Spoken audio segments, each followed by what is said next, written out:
សូមមកឆ្លើយនៅសំណួរពុទ្ធបរិស័ទលោកបាន voice នៅក្នុង Messenger មកសួរអង្គខ្ញុំកាលណាលោកសួរនឹងយូរថ្ងៃដែរហើយញាតិញោមតែទើបតែបានឆ្លើយហ្នឹងហើយទើបតែបានទំនេរហើយក៏ឆ្លើយជាឱកាសនេះធ្វើជា clip ណាលោកសួរហ្នឹងគឺ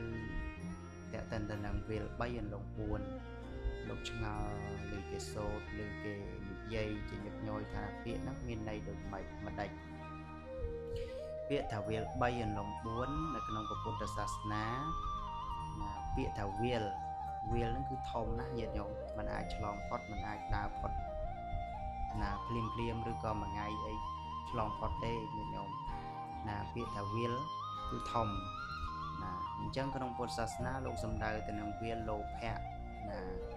វាលទោសៈនិងវាលមោហៈវាលលោភៈគឺសេចក្តីលោភលន់ចង់បានឥតឧបមាវាលមោទោសៈគឺការក្រោធខឹង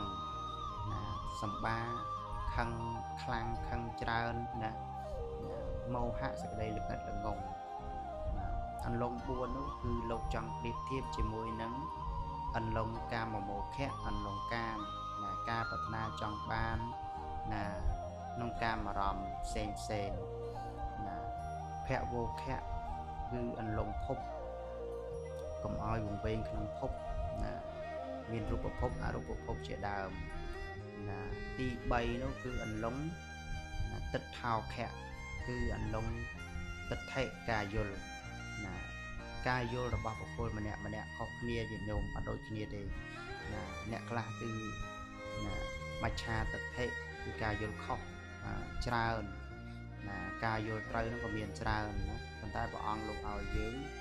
ណាយល់ត្រូវក៏ទី4នោះគឺអន្លង់អវិជ្ជខៈគឺអវិជ្ជាណា